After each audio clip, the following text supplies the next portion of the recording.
Decker's Nursery.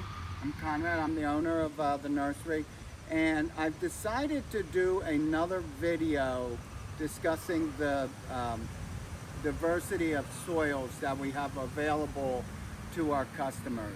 So I'm going to take you through a training segment that we do for new employees when I'm teaching them about the soils that we offer. So each year we kind of reevaluate, what's working, what soils are showing good results, what's not working, and we adjust what we're going to be offering for next year. So we make these purchases now for next year, and most of them have arrived. So I want to walk you through these and how you're going to use them. Okay, and then after you watch this video, you'll be eligible for employment at Decker's Nursery, okay? So, first thing I want to tell you, topsoil. Everybody, well, not everybody, a lot of people come in, like, hey, I need topsoil. And I'm like, I'm so glad you came here. What are you using topsoil for? I need to plant something, some plants or some shrubs or whatever it might be. They want topsoil for planting, okay? Topsoil has no use for anything.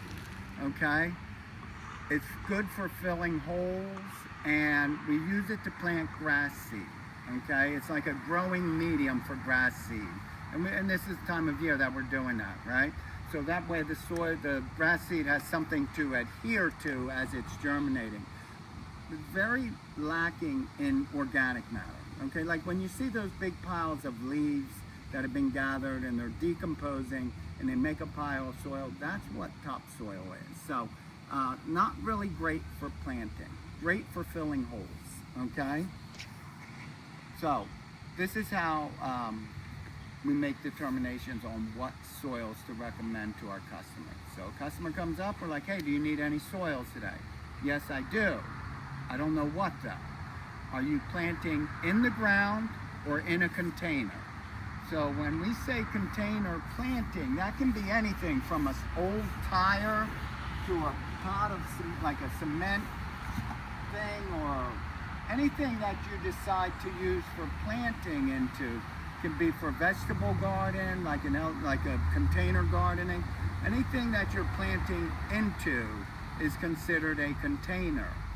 And there are soils that are specific for container gardening because they have to drain. If you use a heavy soil or a compost, you're not going to have good drainage, and whatever you're growing, whether it's lettuce or petunias, they're not going to be happy, they're not going to do as well as they should. So soils have been formulated to use in containers. One of the early companies that started it was the Espoma company. And this is the potting soil that we've used for 17 years at Decker's Nursery, okay? But container gardening is becoming a really big part of horticulture. Because people are, our gardens are getting smaller, people are living in condos and doing balcony gardens, and so container soil is very important. And Espoma has been tried and true. They have biostimulants in it, but it's relatively a soil-less soil. It's a man-made product. It drains very well, but it also supports growing the plants that are growing into it. Like it's a growing medium.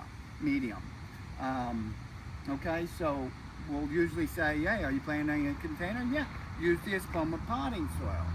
Are you planting a crop? Berries, vegetables, tomatoes, whatever it might be.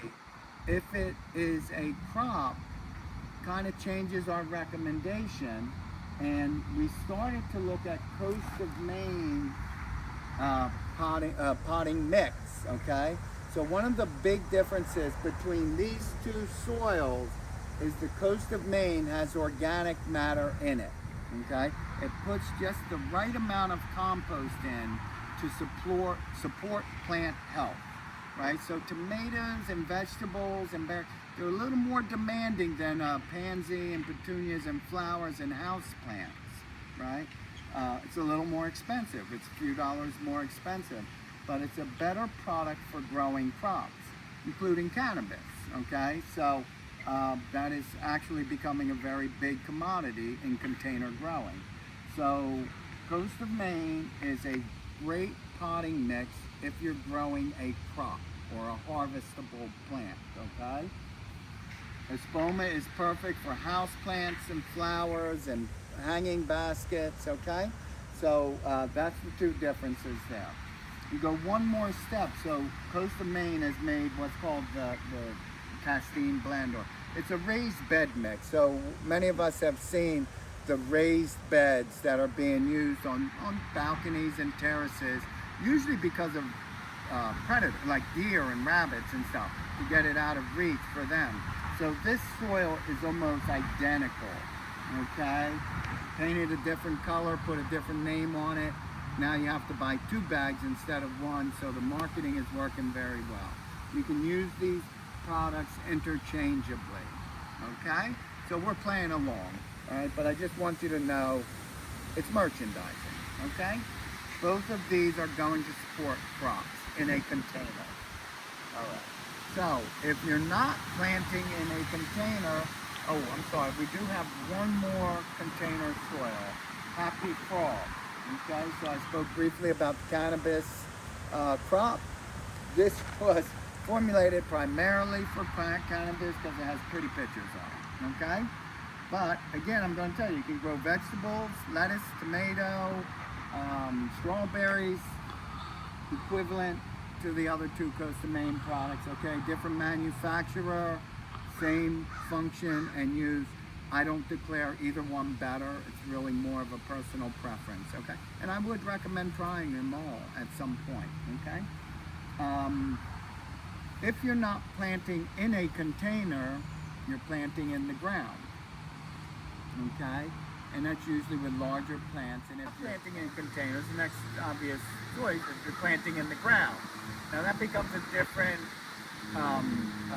purpose of the soils that we're using. So we're going to use compost, right? If you're planting in the ground, especially on Long Island, okay, real quick, our soils on Long Island, it's been overdeveloped. Long Island is overdeveloped. Every property, the soil has been disturbed to some degree, unless you're on a large property, but our properties are getting smaller. I know here, my soils are completely different from what they're supposed to be. So when I plant, I have to get organic matter into the soil. So the rule, the principle is all soil should have 5% organic matter. So if you have 1 cubic foot of soil, 5% of that should be compost, okay? And compost and organic matter are the same thing, right? Organic matter is created by nature when leaves, trees, branches, stems come to the ground, they decompose. That's organic matter, okay? And so there are companies that process compost. And, and we can usually recommend how much you need depending on how many plants, how large of an area. We make our own compost. We use wood chips that decompose over the course of a month or a year or 18 months. And it's a really good supplement to any soil. But not everybody has that ability. So, if you're purchasing trees and shrubs at Decker's Nursery, we are always going to recommend using compost to amend your soil for planting, okay? And we'll do a planting down the road. But Coast of Maine has 2 very good compost blends. One of them uses products from the sea, from the ocean. Crab meal, lobster meal, the shells and stuff, right? So you remember from grade school, Indians use fish as fertilizer. There's a lot of potassium in products that animals that come out of the sea, right? So they have what's called their quaddy blend or lobster and crab blend, and this is really good for flowering plants, okay? I use this other compost religiously in my gardens. I do a lot of perennials, a lot of small dwarf shrubs, and some annuals, but this is a good compost to use. So we've had others over the years. We are streamlining our selections because it gets confusing. We may even have a couple if you come like in 2026 early. We may have some leftover from last year. But these bags are going to give you everything you need when you're planting in the ground. Okay, refresher course. You're planting in a container. You're going to use a potting soil or a potting mix. Okay, potting mix because it has organic matter in it. A perfect blend. It's developed to still drain and provide nutrients. Okay. The other one is just specific to good drainage and a good growing medium, okay? So the other compost, this has been from day one, this has been what we recommend, primarily a low-cost compost. It's made on Long Island. It's a heavier product, so it can cover a larger area. It's good value, very good value, and it works. It's all you need, okay? So you have the Coast of Maine products and the Hampton Estate product, okay? So after you deal with soils, the only other thing that tends to confuse, beginning gardeners and homeowners is mulches, okay? Mulch is not a soil. It's used inappropriately on Long Island it is anyway. People use it to control weeds. They use it because it looks nice, and we've got this perception that a garden isn't attractive unless it has a nice clean line of mulch, and most people like the black mulch, which means it has a dye in it. All right, so now mulch that used to be a replacement for debris coming to the ground, right? So since we don't leave leaves and tree branches and things in our gardens to decompose, we have to put organic matter in. That's what mulch is. It's shredded wood, and it goes on top, and as it decomposes, it puts organic matter in the soil. That's the original intention of mulch. That's the horticultural reason to use mulch, but it has become everything but that. And if you're using it for things beyond that, listen, aesthetics are fine. If you like to have that crisp, clean look, there's nothing wrong with it, but use very low amounts of it. What I'm seeing that concerns me is mulch goes on 4 inches thick every year, 3 to 4 inches, and then it's 6 to 8 inches, and then I can't do the math, but it gets higher and higher, and you'll see it, like the gardens get like this high, and they were planted at this step, at this grade, but now they're covered by a foot of soil. And what that does is it kills the roots of the plant. It suffocates them. There's too much soil, not enough oxygen. The root system is down here, but the soil's up here, so it's suffocating the roots of the plant. And this is a very common concern we see. And you've seen mulch volcanoes. Like, we really need to get away from that. So I'll do another couple videos on that down the road. So just keep in mind, mulch is not a soil. It's whatever you make it, I guess, but this should be able to help you going into 2026. So if you found the information on potting soils helpful, I'm going to real quick just show you how to prepare a pot. And many of you may not be aware of some of the tips that we can use to save you money, right? So I want to use a potting soil. I'm going to grow a tomato plant in this pot, right? So this is a new product. Called Upsy Daisy.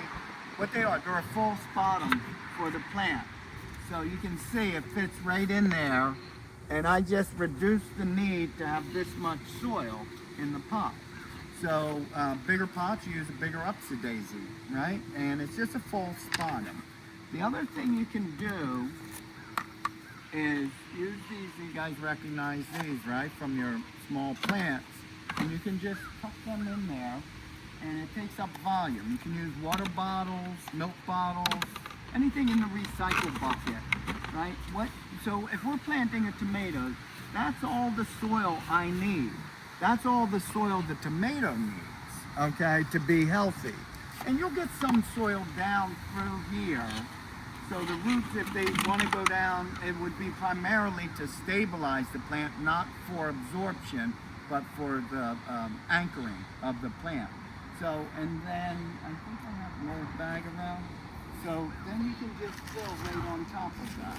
And err on caution. You want to make sure there's enough room for soil and for the roots to be healthy. And it'll settle a little bit if you use the the small pots, the false bottom will be pretty secure. So anyway, I use about, probably about a third less soil because I created that false bottom or the small containers in there. And then I have plenty of room and soil volume to support a tomato plant in there. So, all right, so I hope you find this helpful, and I'll look forward to seeing you in the garden.